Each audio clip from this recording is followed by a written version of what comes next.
Shalom, kembali lagi bersama saya di channel Setetes Air Hidup dalam acara Air Hidup The Series. Saudaraku yang terkasih, teruslah menyembah Tuhan. Jangan pernah jemu-jemu menyembah Dia, karena kita tidak tahu kapan Tuhan akan datang ke dunia ini. Untuk itu, mari perlengkapi diri kita dengan senjata Allah. Salah satunya yaitu dengan mendengarkan dan menerima firman Tuhan yang akan disampaikan lewat tayangan video ini. Bagi Anda semua yang sedang menyaksikan, jangan lupa like dan subscribe channel kami ya. See you, Tuhan Yesus memberkati. Salam, Metanoia Meno Peribateo. Saudara, hari ini saya secara cepat akan menyampaikan lanjutan dari 1 Petrus 2 ayat 11 kemarin, karena hari ini sudah harus selesai ya, 1 Petrus 2 ayat 11 ini. Mungkin bisa ditampilkan.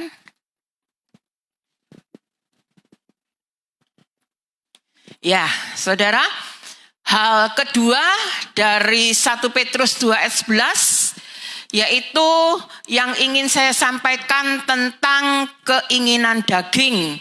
Ya, minggu kemarin adalah hal yang pertama yang saya sampaikan, di mana ada peperangan ya senantiasa di dalam hidup kita. Ya, saudara, ini hal yang kedua yaitu tentang keinginan daging. Next, sebelum saya menyampaikan tentang keinginan daging, ada satu hal yang akan saya sampaikan ya. Next, Yakobus 1 ayat 14 sampai 15, saudara bisa lihat di layar LCD yang sudah saya siapkan. Tetapi tiap-tiap orang dicobai oleh keinginannya sendiri. Ya. Tetapi tiap-tiap orang dicobai oleh keinginannya sendiri, karena ia diseret oleh keinginannya sendiri dan dipikat oleh keinginannya sendiri. Dan apabila keinginan itu telah dibuai, ia melahirkan dosa. Dan apabila dosa itu sudah matang, ia melahirkan maut. Next. Kata keinginan dalam Yakobus 1 ayat 14 ini dalam bahasa aslinya atau dalam bahasa Yunaninya adalah epitumia. Ya. Epitumia itu artinya hawa nafsu, menginginkan sesuatu yang terlarang, atau kerinduan untuk hal yang dilarang. Ya, jadi kata keinginan dari Yakobus tadi yang sudah kita baca 1 ayat 14, keinginan itu yaitu hawa nafsu atau menginginkan sesuatu yang terlarang atau kerinduan untuk hal yang dilarang. Next. Nah, ini saudara ya, urut-urutannya seperti ini. Ya. Keinginan yang dilarang ya, itu kalau dibuai menjadi dosa. Dan dosa itu kalau sudah matang, dia akan membawa kita kepada maut. Next. Saudara, keinginan tadi dikatakan adalah hawa nafsu atau keinginan yang dilarang. Ya, yang pertama yang terjadi, kita akan diseret oleh keinginan terhadap sesuatu yang dilarang. Setelah kita diseret oleh keinginan itu, kita akan dipikat. Saudara ngerti dipikat itu, saudara? Saudara akan jatuh hati kepada keinginan itu. Ya. Dan kalau itu semua dibuai, akan menimbulkan dosa. Dan dosa itu kalau sudah matang, dia akan melahirkan maut. Saudara, hati-hati ya. Dosa kalau sudah matang melahirkan maut. Pencet kalau diimbu menjadi poh yang manis, hauce, saudara. Tapi kalau dosa diimbu, hasilnya maut.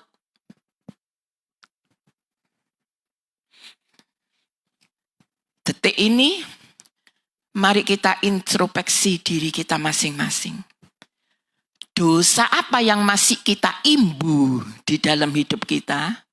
Hati-hati loh, firman Allah katakan dosa yang kita imbu, yang kita simpen, kalau nanti sudah mateng akan membawa kita kepada maut. Next. Kalau sampai kita berhasil terseret oleh hawa nafsu atau keinginan akan hal yang terlarang, maka yang pertama kita akan terpikat olehnya. Itu pasti, kita tidak bisa memungkiri. Siapapun itu kita, itu pasti. Kalau kita sudah terseret oleh keinginan akan hal yang terlarang atau hawa nafsu atau keinginan daging, kita pasti akan dipikat. Itu sudah pasti, tidak boleh dibantah. Oh enggak. Aku ngikuti keinginan daging ini, aku enggak akan terpikat. Aku sudah ngerti firman Tuhan. Oh enggak, saya enggak mungkin akan jatuh dekat-dekat dengan ini. Oh enggak mungkin, enggak saudara. Apapun alasan saudara, firman Allah sudah ngomong, kalau kita terseret oleh hawa nafsu atau keinginan daging atau keinginan yang terlarang, pasti kita akan terpikat olehnya. Kita akan jatuh hati kepadanya, saudara.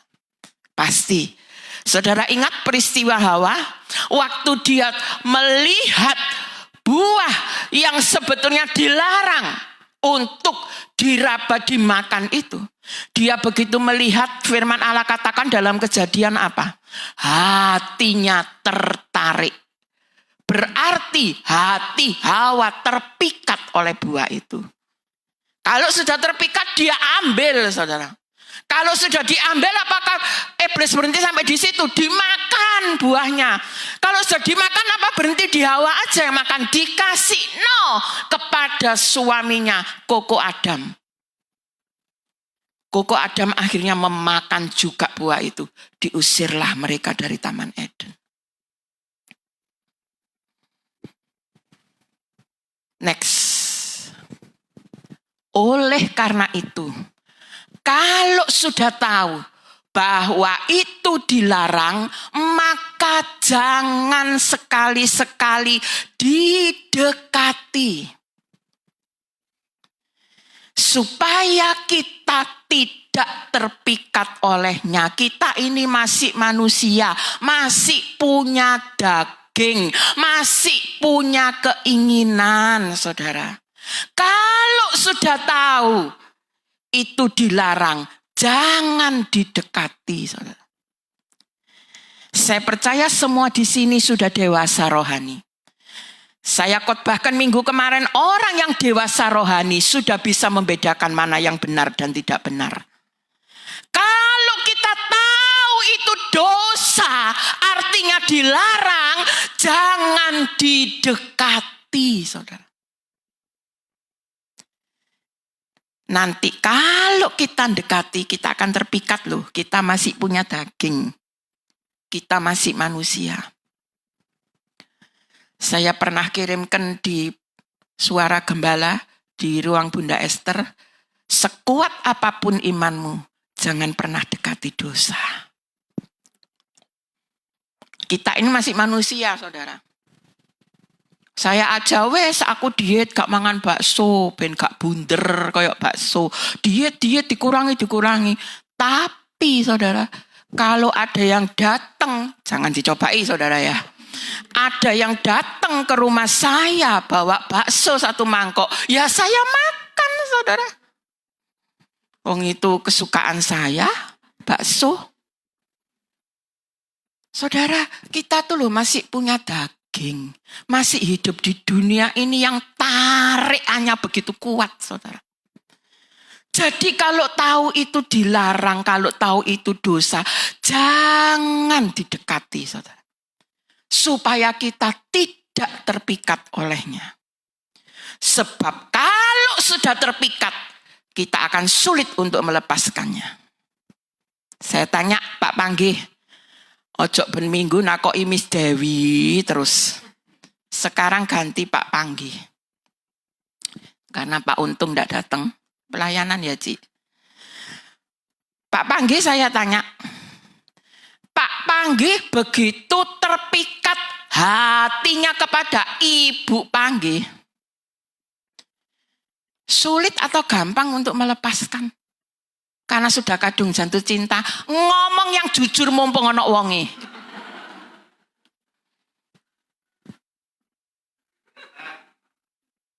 Sulit kan untuk melepaskan? Nah, buktinya sampai sekarang pun tidak akan dilepaskan. Wes terpikat kok.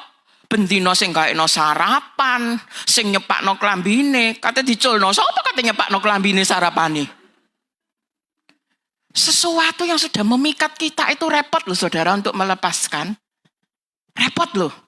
Sulit loh. Bahkan kita mungkin tidak bisa terlepas, saudara. Karena sudah terpikat. Iblis kok. Dia tahu. Dia sudah pengalaman beribu-ribu tahun menjelajah mengiling-iling bumi. Sudah tahu siapa si A, si B, si C. Next. Saya masuk pada pokok khotbah hari ini. Berhati-hatilah dengan keinginan daging. Next. Sebab keinginan daging berlawanan dengan keinginan roh, dan keinginan roh berlawanan dengan keinginan daging, karena keduanya bertentangan sehingga kamu setiap kali tidak melakukan apa yang kamu kehendaki. Next.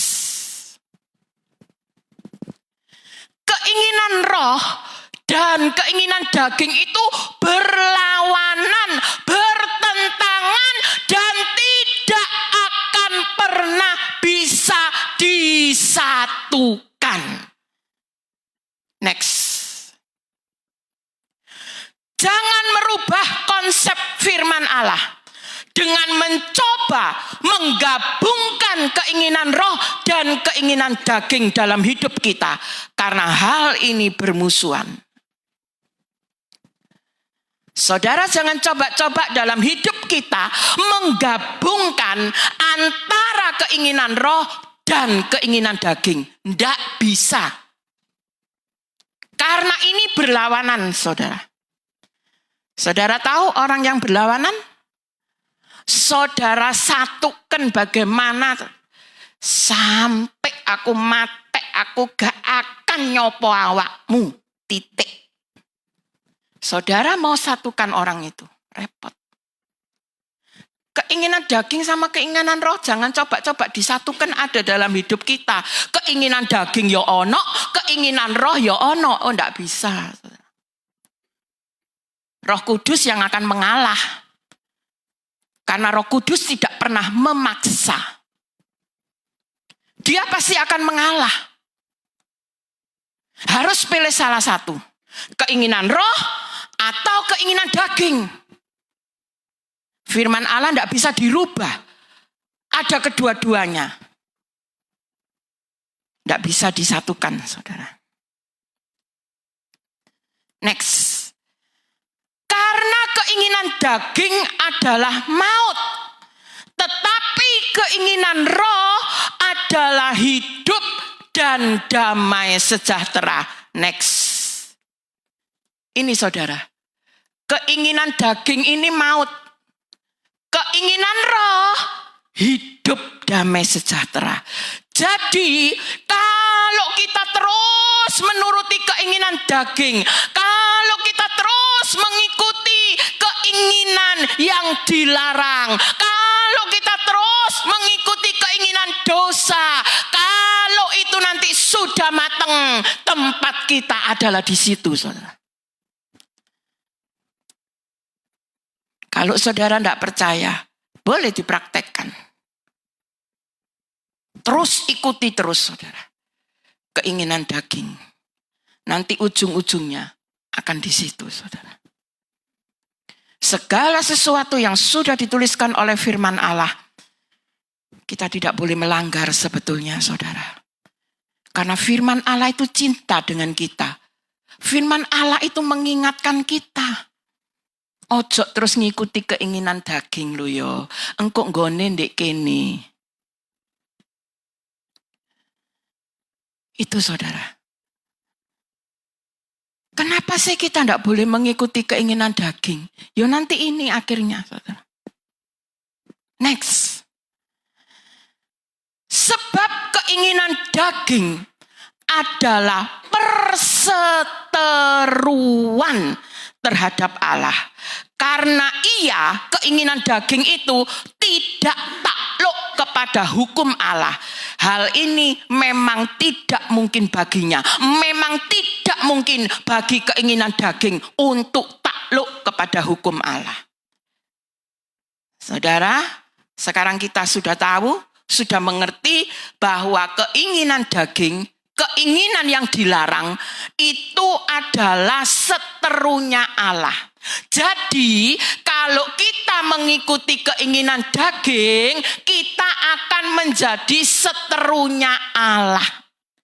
Karena keinginan daging itu tidak pernah mungkin takluk kepada hukum Allah.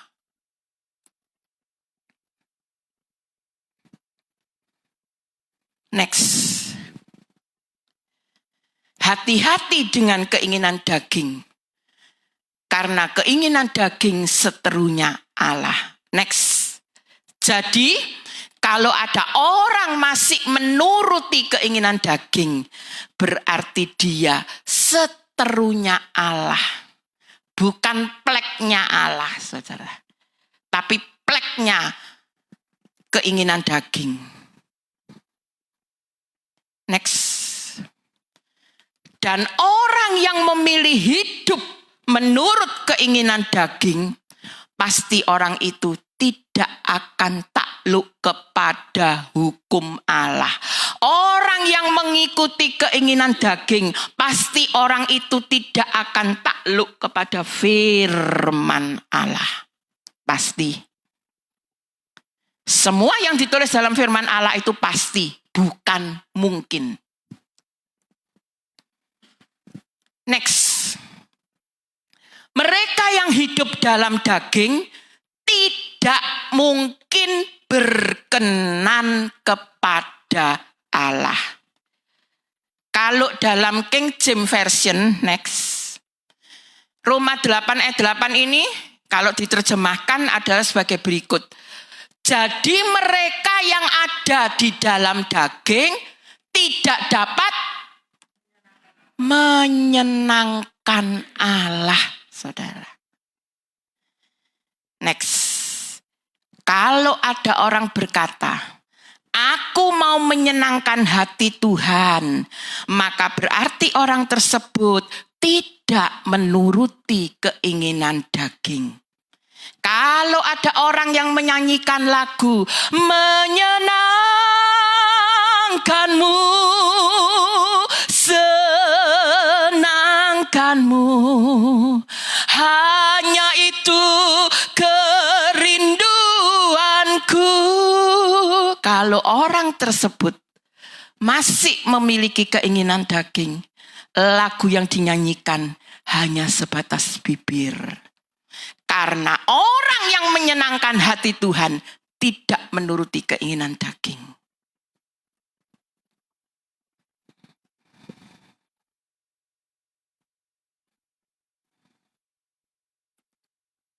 Berat ya menjadi murid Kristus itu.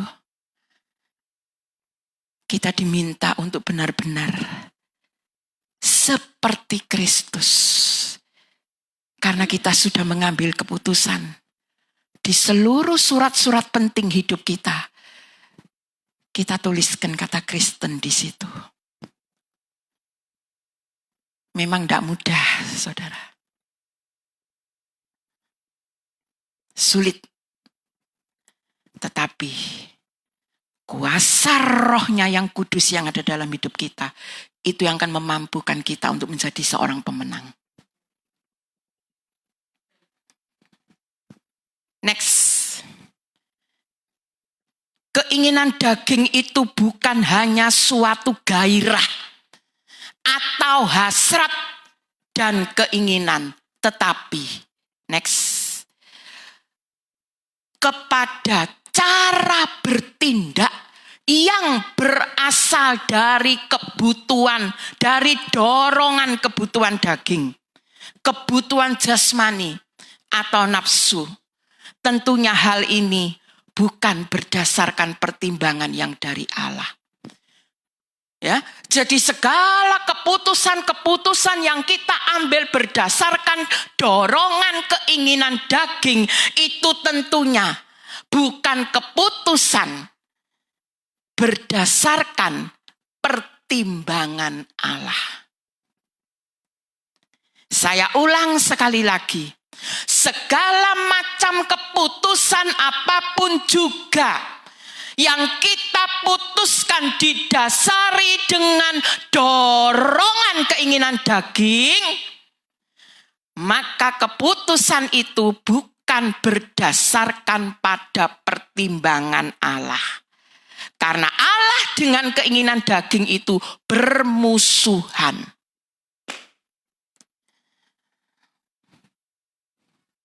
Next. Hidup menurut keinginan daging pada dasarnya adalah hidup dengan cara berpikir yang tidak sesuai dengan cara berpikir roh. Karena apa? Berlawanan. Jadi kalau kita hidup menurut keinginan daging, kita hidup dengan cara berpikir yang tidak sesuai dengan cara berpikir roh. Awakmu iku lho wis diwelek-elekno tutuk ndi-ndi. Sampak tutuk ndi-ndi ro kabeh nek awakmu iku dielek-elekno kok meneng ae sih.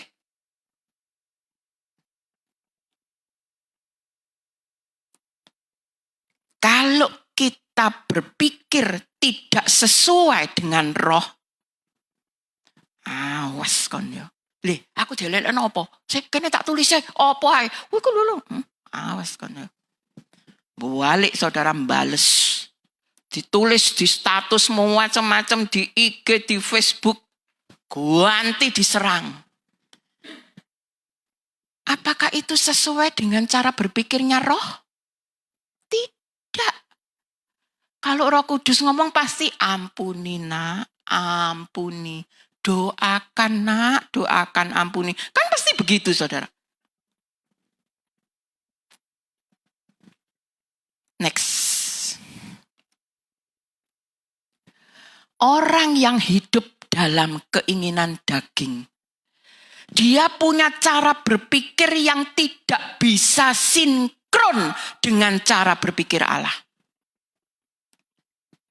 Tidak bisa sinkron, tidak bisa cocok dengan cara berpikir Allah, saudara. Next. Jika seseorang ada dalam keinginan daging, maka segala sesuatu yang dilakukan adalah bertentangan dengan pikiran dan perasaan Roh Kudus. Next. Apa yang akan terjadi ketika keinginan daging menguasai? Next. Maka tubuh orang tersebut akan menjadi seperti pabrik dosa. Kok bisa kayak pabrik dosa? Next. Yesus berkata dalam Markus 7 ayat 21 sampai 23. Next. Sebab dari dalam hati orang timbul segala pikiran jahat, percap, pencabulan, pencurian, pembunuhan, perzinahan, keserakahan, kejahatan, kelicikan, hawa nafsu, iri hati, hujat, kesombongan, kebebalan. Semua hal-hal jahat ini timbul dari dalam dan menajiskan orang. Saudara, hal-hal yang jahat ini ada di dalam, menajiskan saudara. Kalau terus dituruti diajangi ombo corone, maka kita ini koyok pabrik dosa. Jadi yang jelek-jelek ini diproduksi terus keluar. Ayat yang baru kita baca tadi katakan, di dalam ini yang jelek-jelek ini semua saudara. Tadi yang sudah kita baca. Keinginan daging. Kalau kita nuruti keinginan daging, corone keinginan daging itu kita ajangi ombo saudara. Itu sama dengan sing elek-elek ini kita produksi terus.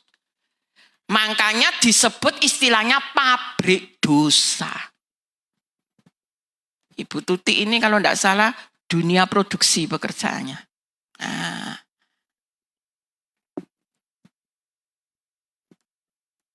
Jadi kalau terus dikei aja ngombo keinginan daging kita dituruti terus saudara. Kita ini seperti pabrik dosa. Yang dihasilkan itu terus dosa. Karena itu semua itu sumbernya ada di dalam saudara. Next.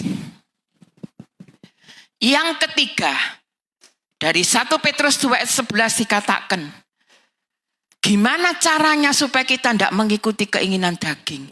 Kita harus menjauhi keinginan daging. Next. Saya ulang 1 Petrus 2 ayat 11.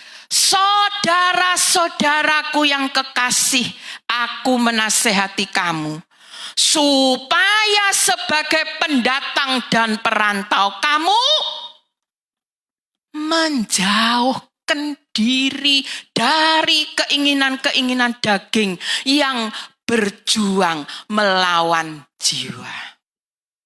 Saya minta Ibu Erni maju ke sini. Ya.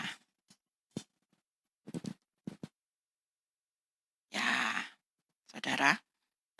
Menjauhi itu artinya begini, saudara. Itu menjauhi. Menjauhi itu bukan berarti tadi di sini terus. Bukan berarti itu, saudara. Menjauhi itu. Ini saya menjauhi Ibu Erni. Terima kasih. Tuhan memberkati. Berkatnya sama dengan berkat saya nanti ya. Itu loh saudara menjauhi. Next. Kalau 1 Petrus 2 ayat 11 ini diterjemahkan ke dalam bahasa aslinya atau bahasa Yunani, isinya seperti ini. Hai orang-orang terkasih, aku menasehatkan kalian sebagai pendatang dan perantau untuk terus-menerus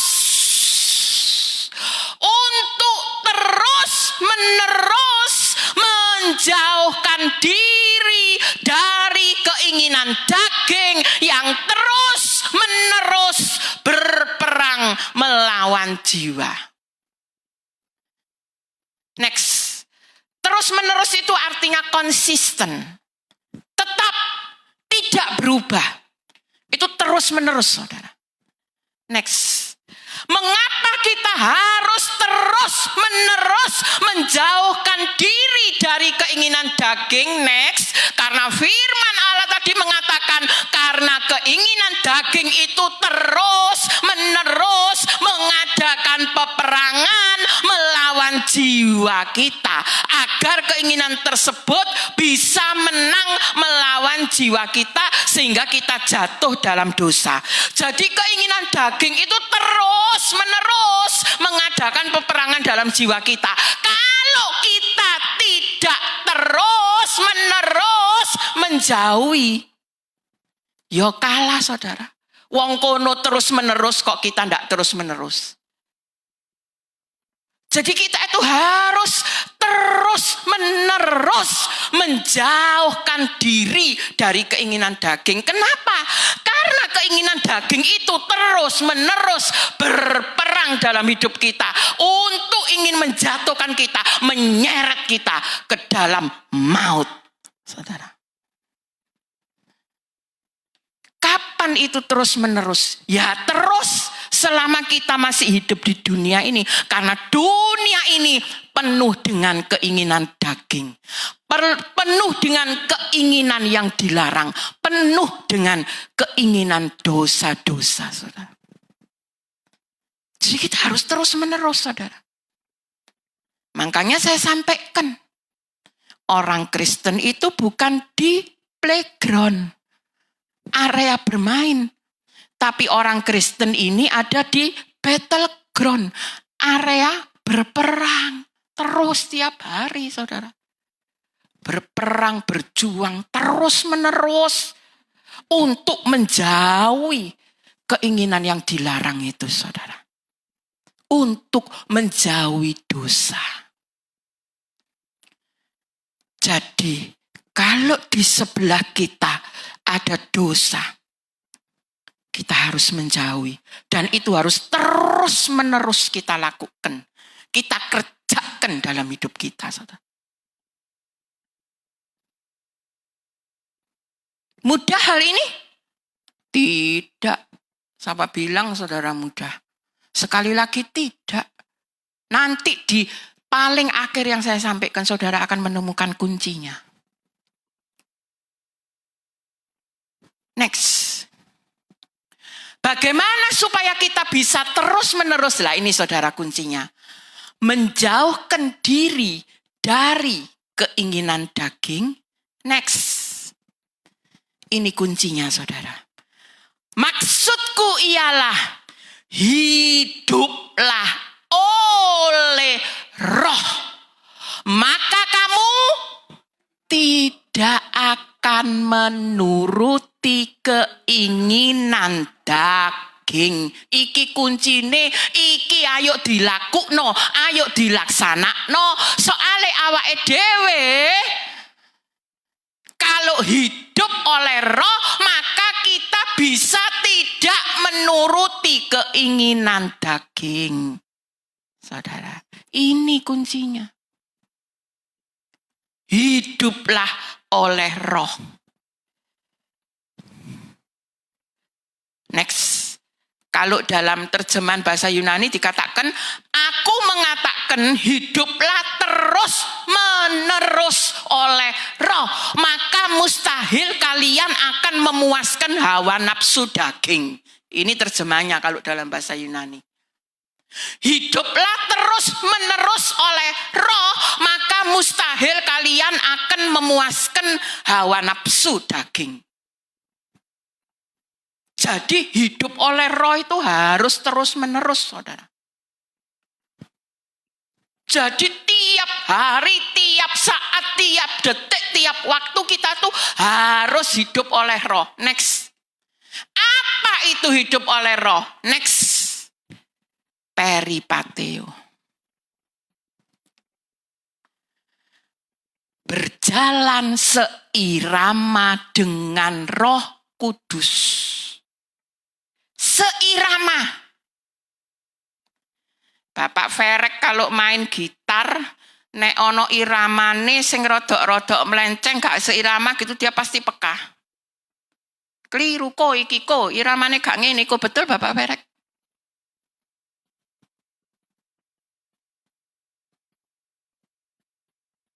Peripateo itu berjalan seirama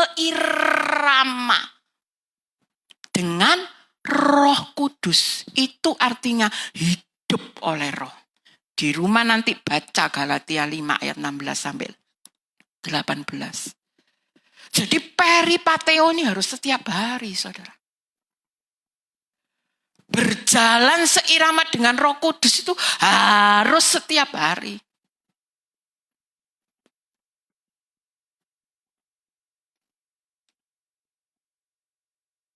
Next. Kenyataan kehidupan Kristen adalah kehidupan perang.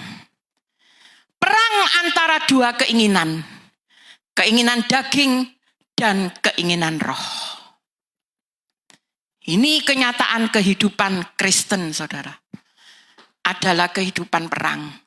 Sudah seringkali saya ucapkan, dadi wong Kristen ojo milih enak itu. Maunya yang enak-enak tok, berkat mujizat, pertolongan, doaku didengar Tuhan. Maunya cuma itu tok. Tapi nek tiba wayahe perang, berjuang.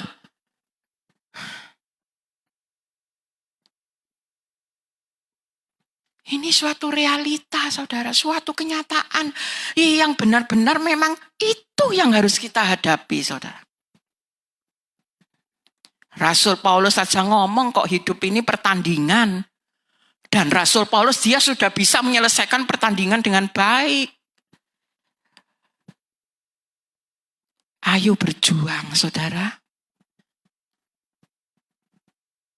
Yang keempat, yang terakhir. Next. Dalam 1 Petrus 2 tadi dikatakan, kita di dunia ini perantau, pendatang, merantau. Kita ini punya tanah air sendiri, yaitu tanah air surgawi, warga negara kerajaan surga. Ibu Tri Budoyo kalau ke rumahnya Edwin, nah Edwin sudah lama ya, kita tidak pernah ketemu Edwin sekarang, semakin meh toto se-AC gini saudara tingginya, berdiri. Loh saudara segini tingginya sekarang sudah bapak ya, mungkin sebentar lagi papa, silakan duduk. Ibu Tri kalau ke rumahnya Edwin ini di Jakarta, itu merantau saudara.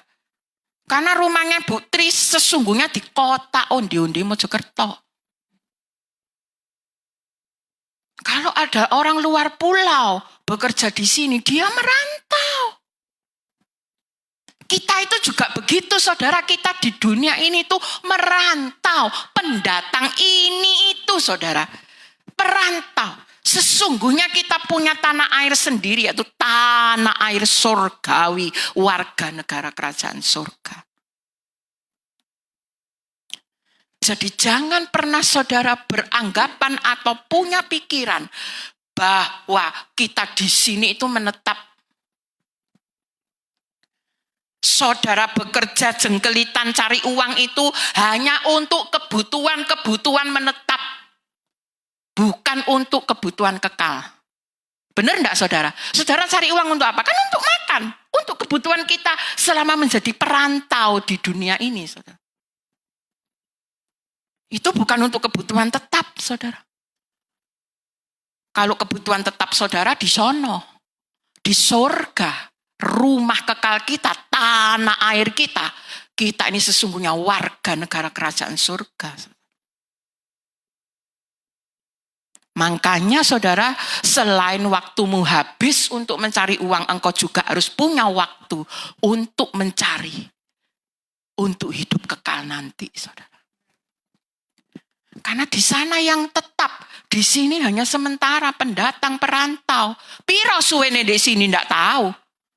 Hari-hari ini saya mendengar banyak orang-orang muda yang mulai menyelesaikan perantauannya di dunia ini, saudara.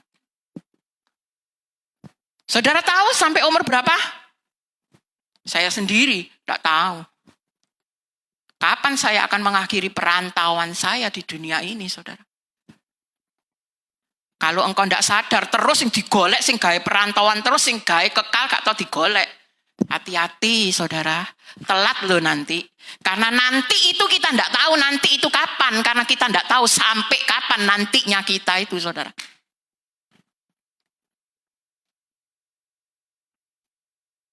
Kita di dunia ini perantau, pendatang. Bukan penetap.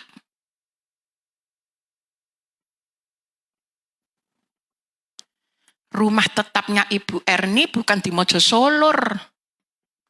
Itu rumah selama Ibu Erni merantau di dunia ini. Rumah tetapnya di sorga.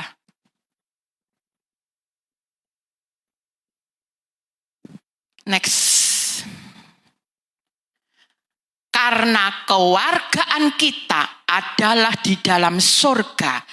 Dan dari situ juga kita menantikan Tuhan Yesus Kristus sebagai juru selamat. Kalau dalam versi firman Allah yang hidup dikatakan, padahal tanah air kita ialah surga, yaitu bersama dengan juru selamat kita, Tuhan Yesus Kristus. Dan kita menantikan dia kembali dari sana untuk menjemput kita, membawa kita ke rumah tetap kita yang abadi. Ojo keliru rumahnya ning kono, saudara. Rumah kita di sono, bukan di bawah. Kalau engkau merasa belum pasti rumahmu di sana, ayo hari-hari ini dipastikan dengan cara bertobat sing sungguh-sungguh, saudara. Supaya nama kita ada di dalam list buku kehidupan.